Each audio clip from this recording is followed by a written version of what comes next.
There's no such thing as a small disaster. So when you call 1-800-WATER DAMAGE of North Dakota, we come prepared to restore your life back to normal. From burst pipes to unexpected mold discoveries or fire damage, when things couldn't be worse, we come to you with our best. With empathy, local expertise, and a truck full of seriously powerful equipment. 1-800-WATER DAMAGE of North Dakota. Restoring what matters most. 701-670-2022. Good evening. Welcome to this Valley News Now weather update brought to you by 1-800-WATER DAMAGE of North Dakota. I'm First Alert Storm Team meteorologist Joseph Williams, and here's what we're expecting. Basically, we have a First Alert weather day heading into, we have First Alert weather days for tomorrow through Friday morning and then Saturday and Sunday, because we're tracking we're tracking 2 rounds of wintry weather that will bring some impacts into our region, leading to some problems in the process. So let's get right to our forecast to show you what I mean. Looking at current conditions, we had a couple of flurries on the radar out in Lakes Country just a few minutes ago, but those have more or less disappeared. Any leftover flurries should be out of our region by 9 o'clock, leaving behind scattered clouds during the overnight hours. Looking at Fargo, we're looking at temperatures in the low 20s during the overnight hours, seeing teens in Grand Forks during the overnight hours. And again, all the while looking at scattered cloud cover. By the morning commute, we're looking at teens in northwest Minnesota versus 20s in southeast North Dakota, thanks to strong southeasterly winds lifting warm air to a region. So we're looking at another mild morning on our hands, but the main story is that First Alert weather day pattern that we're expecting. Again, we have 4 First Alert weather days in a row. As we're looking at 2 rounds of snow and wind, and here are the culprits. We got these low pressure systems out to the west, which are, partially enveloped in an upper level weather pattern that will basically spit out low pressure systems. And those low pressure systems are spat out, they'll bring that snow, they'll bring that wind into our region in the process. So let's go over our first round of First Alert weather days. It'll be for Thursday heading to late Friday morning, as an intense low pressure system will bring some heavier snow in the northern areas, some wintry mix in the central areas, and rain in the southern areas. All the while, strong wind gusts at or above 60 miles per hour are possible, and it's going to cause blowing snow and travel impacts. So let's go over what alerts are in effect heading into Thursday and Friday. Between Thursday afternoon and early Friday afternoon, we have high wind warnings in effect for southeast North Dakota and the Southern Valley, with high wind watch in effect for central Minnesota, versus winter weather advisories in northeast North Dakota, winter storm watches in the Northern Valley, and winter storm warnings in northern Minnesota. So to recap, we have winter weather alerts in the Northern Valley and wind alerts in the Southern Valley. It's because the Southern Valley's greatest issue will be strong winds, whereas the greatest issue in the northern areas will be heavy snow accumulation and some strong winds. So let's break the alerts down even more. Basically, the further east you go, the more snow you're going to be looking at. So we're looking at maybe 2 inches of accumulation in northeast North Dakota, and then higher amounts in the Northern Valley and northwest Minnesota. And as a result, we have winter storm alerts in the Northern Valley and northwest Minnesota versus a winter weather advisory in northeast North Dakota. And all the while, wind gusts up to 40 to 55 miles per hour are possible in the Northern Valley, and that may cause blowing snow, maybe even blizzard conditions, and therefore some travel impacts. Down south, we're not anticipating much, if any, wintry precipitation at all. Instead, the biggest issue will be strong winds, where we see westerly winds of 30 plus miles per hour. Gusts may be in the 60 to even 70 mile per hour range at their maximum. So it's going to be really windy heading into tomorrow in the Southern Valley. And even in the Northern Valley, it's going to be very windy indeed. And that means blowing snow, low visibility, travel impacts. And keep in mind that part of the reason for the snow-rain disparity is because we have a temperature disparity. Basically, the northern areas of our region will be right around the freezing point, if not colder than that, tomorrow afternoon, whereas the southern areas will be above freezing. They'll be in the 30s.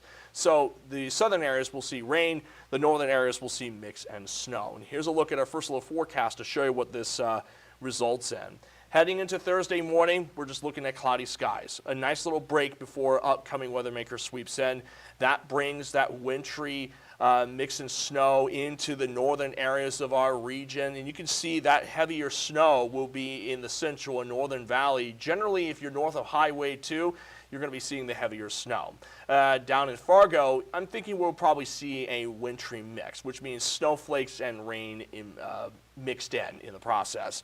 So the further north you go, the better chance you have of seeing that snow. And we'll see that snow sticking around well into Thursday afternoon and evening. And it's not until early Friday morning that the snow is east of our region. Regarding exact snow totals, models generally agree that the northern areas and eastern areas will see the highest snow totals.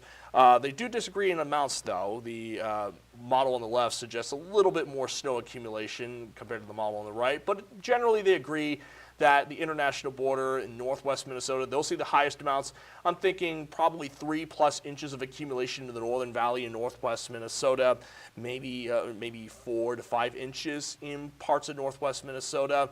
So that is something to consider. We're looking at, at several inches of accumulation in the northern valley, and that's going to lead to slick spots in the roads on its own. But on top of this, you have to count for the winds too.